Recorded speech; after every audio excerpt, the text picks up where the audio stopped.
Action cinema has always thrived on the promise of spectacle, the raw impact of fists, colliding bodies flying, and characters pushed to the edge of survival.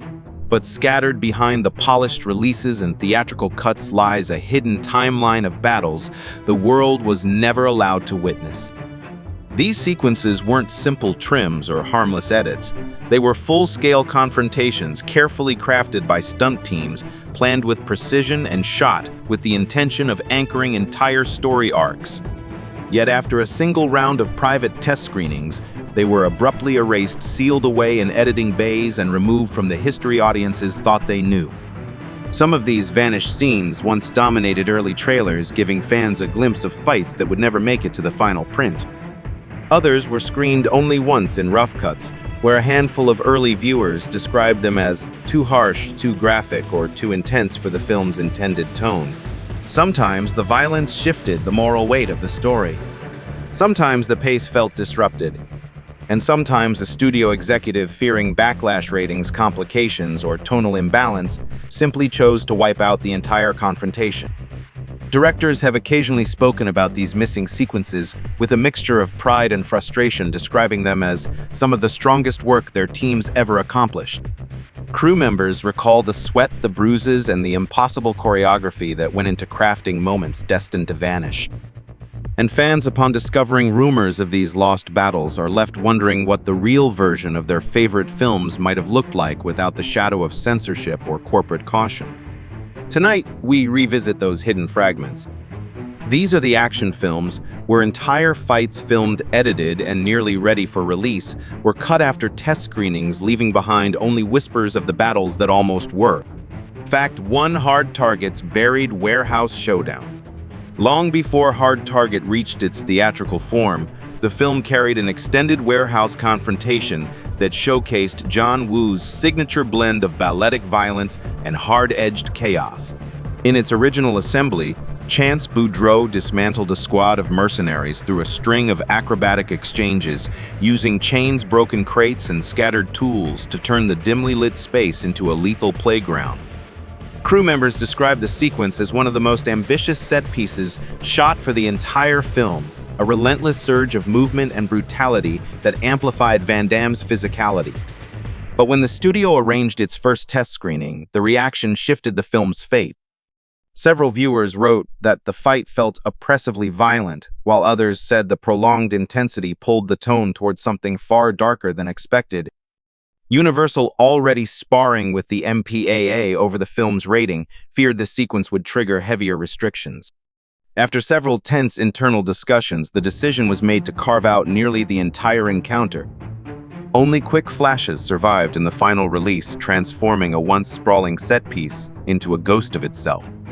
Rumors of a fuller cut circulate among collectors, but no official version has ever surfaced, leaving fans to piece together what the original clash might have looked like from fragmented workprint footage and scattered behind-the-scenes recollections. Fact 2: Rapid Fire's Lost Alley confrontation.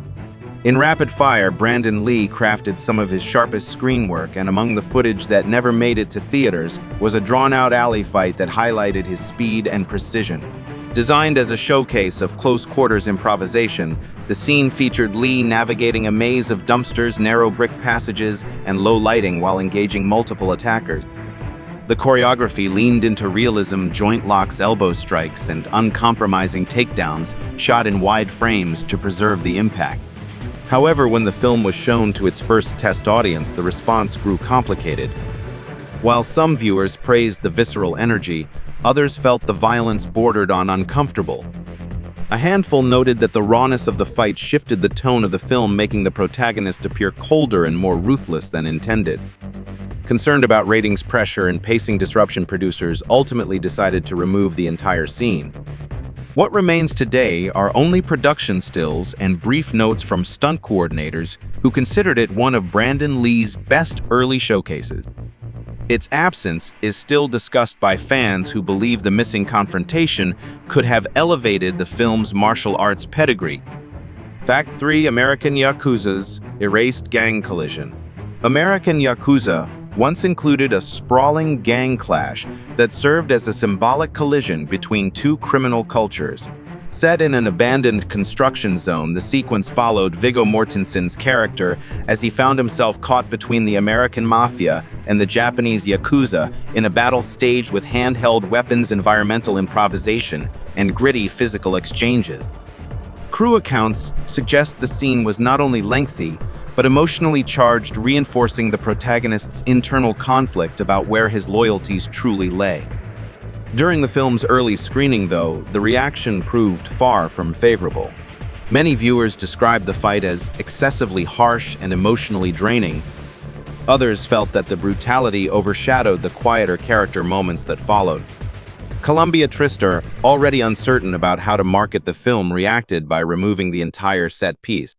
In the final release, only the aftermath is hinted at, leaving a noticeable absence where a crucial emotional turning point once stood. Fans of the film still speculate about the lost clash, which, by all accounts, might have deepened the film's themes and strengthened its dramatic arc. Fact 4. Best of the Best IA's Vanished Arena Trial.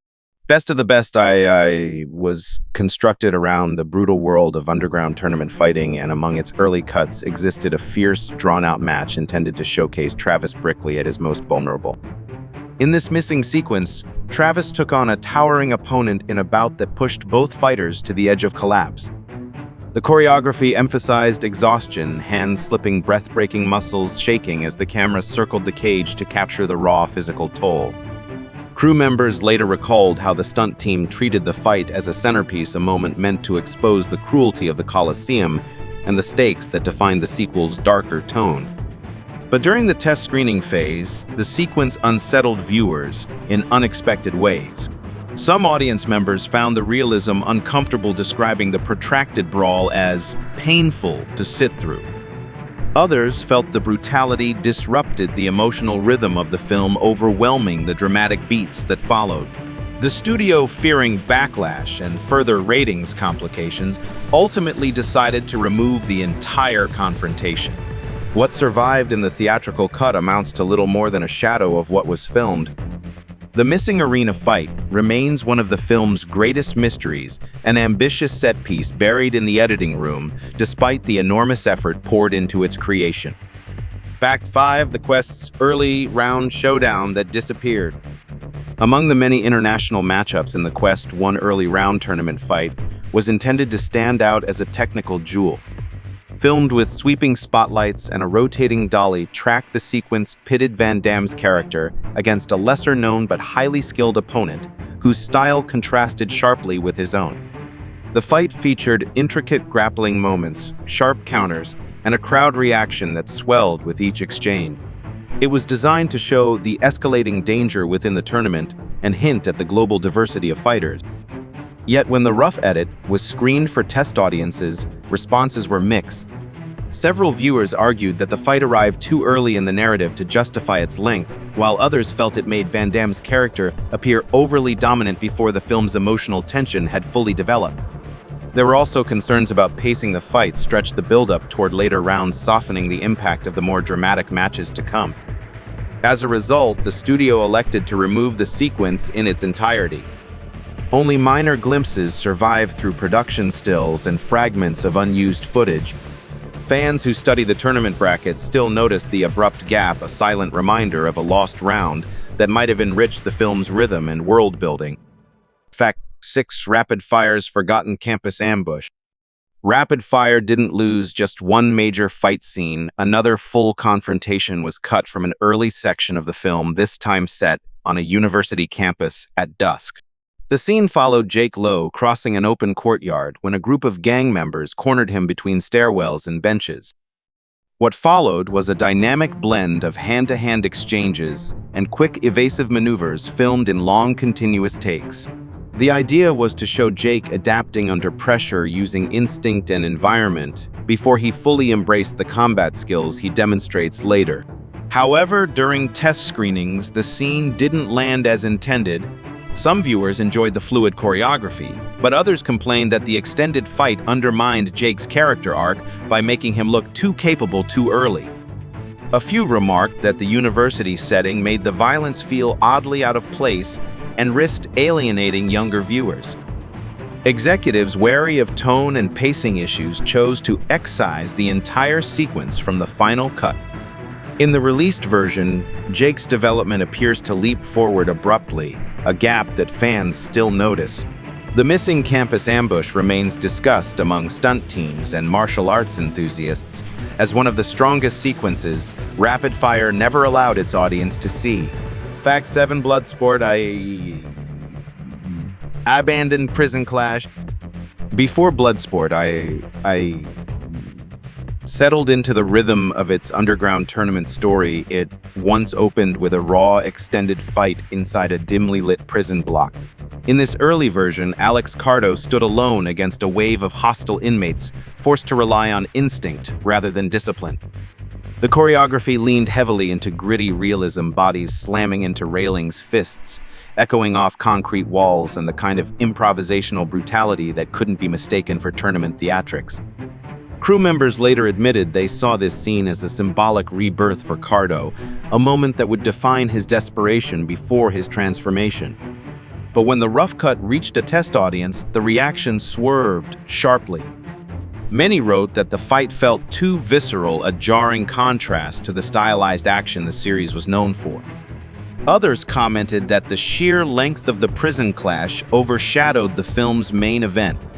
Fearing that such an intense opener would disrupt pacing and alienate viewers, the studio decided to remove the entire sequence. Only a fraction of the original confrontation remains in the final film, creating an abrupt emotional jump that still puzzles longtime fans. The lost prison fight, often discussed in stunt circles, is remembered as one of the boldest scenes Bloodsport I never showed. Fact 8, Drive's hidden restaurant frenzy. Drive built its cult following on innovative high-energy choreography, and among the scenes sacrificed after test screenings was a hectic restaurant brawl that once pushed Mark Dacascos into a display of precision few martial arts films of the era could match. The scene unfolded in a cramped diner, weaving through tables, booths, swinging doors, and stacks of plates. It featured comedic timing, intricate footwork, and a moment where a serving tray became a spinning shield, a creative beat the stunt team was particularly proud of. Yet, when the early audience watched the full version, the reaction was split. Some loved the inventiveness, but others felt overwhelmed, calling it too chaotic, too early, claiming the adrenaline spike threw off the narrative's balance. Distributors feared the tonal shift, a blend of comedy and hyperaction, would confuse viewers expecting a grittier sci-fi chase. With pacing concerns mounting, the studio trimmed the entire set piece down to a few fragments. The missing choreography has since become the stuff of fan speculation, with many believing it could have stood among the most imaginative fights in 90s action cinema had it survived the test cut. Fact 9, Showdown in Little Tokyo's Lost Dojo Reckoning. Showdown in Little Tokyo was once home to a tense dojo encounter that served as a direct bridge to Chris Kenner's traumatic past. The fight placed Kenner in a sparsely lit practice hall surrounded by Yakuza trainees armed with wooden weapons. The choreography mixed Aikido throws, rigid Kenpo strikes, and desperate disarms, all captured with strategic overhead lighting that cast long dramatic shadows across the tatami floor. It was intended to peel back the character's stoicism and reveal the rage he'd buried for years. But the test audience didn't receive it that way. Viewers complained that the extended duel felt overly grim compared to the film's playful buddy cop energy. Some noted that the fight dragged the momentum down at a critical point in the story. Executives concerned about tonal imbalance and the possibility of pushing the film toward darker territory opted to remove the entire confrontation. In the final release, the dojo scene is reduced to a fleeting transition, a whisper of a moment meant to anchor Kenner's past. Fans still lament the loss of what could have been one of the most atmospheric and emotionally charged fights in the film. Fact 10, Out for Justice's missing barroom purge. Out for Justice originally featured a relentless barroom sequence that captured Steven Seagal's character at his most unfiltered. In the uncut version, the scene unfolded like a pressure cooker. Tables, shattered bodies collided, and the sound of breaking joints punctuated every movement. Siegel tore through nearly every patron inside the dim neon-washed bar, using improvised weapons and raw physical intimidation to overwhelm the gang members who challenged him. Crew members later described the fight as one of the most intense displays of controlled brutality ever filmed for the movie. When the footage reached its test audience, though, the room reacted with discomfort. Several commenters noted that the violence felt too personal, pushing the tone past heroic justice and into something colder and more vindictive. Others wrote that the pace of the fight dragged on, making the protagonist appear less like a law enforcer and more like a force of unchecked aggression. Fearing damage to Siegel's image and anticipating friction with the MPAA, the studio decided to cut the bulk of the bar sequence. What remains in the final film is only a fraction of the original rampage, just enough to hint at its ferocity, but far from the full storm that once existed in the early cut. The missing barroom purge has since become a point of fascination for fans seeking the rawer, harsher version of Siegel's character that audiences were never allowed to see. Fact 11: Double Impact's vanished twin collaboration. Double Impact once included a technically daring fight where both Van Damme characters teamed up against a squad of mercenaries. The scene combined split-screen shots, precise choreography, and stunt double illusions to create the sensation of two fighters moving in synchronized rhythm. The filmmakers designed the moment to celebrate the contrast between Alex's streetwise aggression and Chad's cleaner, more disciplined technique, blending their styles into a coordinated assault that exploited every corner of the industrial setting. But when the unfinished sequence screened for early viewers, reactions revealed unexpected confusion. Some audience members struggled to follow the shifting perspectives, noting that the split-screen work felt rough and distracting in its incomplete stage. Others sensed the fight disrupted the film's pacing by inflating the middle act before the final showdown arrived. Concerned that refining the elaborate technical work would exceed their post-production resources and worried that the negative reactions might harm the film's momentum, the studio elected to cut the sequence completely. Nothing more than a brief build-up remains in the theatrical cut, leaving fans to imagine what could have been a rare, fully choreographed Van Damme collaboration. Those who witnessed early assemblies claim it was a creative high point that disappeared just as it was beginning to take shape. Fact 12: Only the Strong's rooftop duel that faded away. Only the Strong originally boasted a visually striking rooftop fight meant to highlight the athletic elegance of capoeira against the shimmer of a nighttime skyline.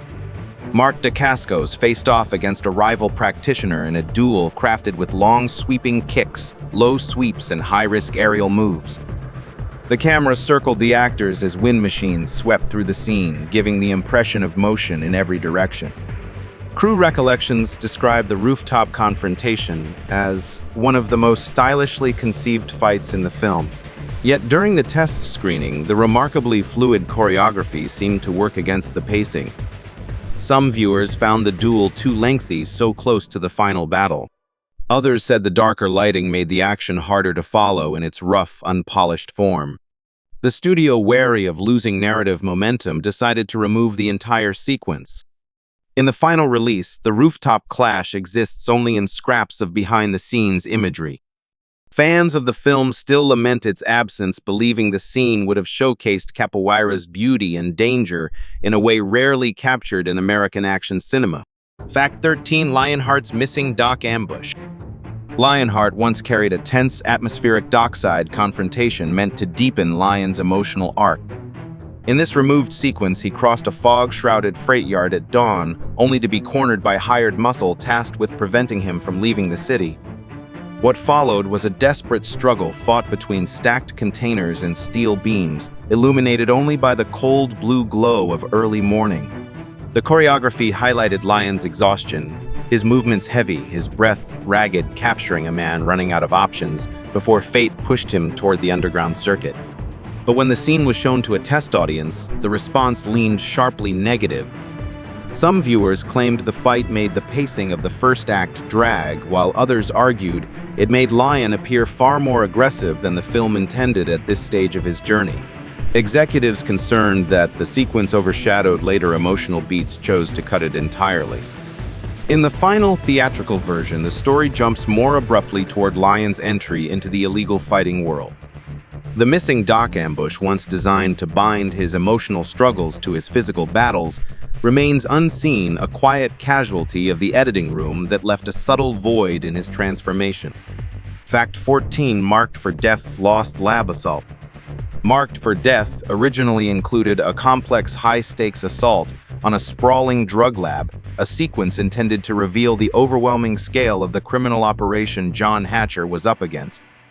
The fight unfolded through narrow corridors, chemical tanks, and makeshift weapon stations, where sparks flew off metal and machetes clashed with pipes. The climax of the scene featured a brutal standoff filmed with practical stunts and a haze of smoke that filled the entire set. According to the stunt team, it was one of the most demanding sequences they shot for the movie.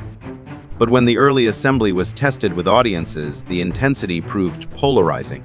Some viewers found the scene exciting, yet many described the violence as excessive and tonally jarring. Several reacted strongly to the realism of the machete choreography, calling it disturbing and too graphic.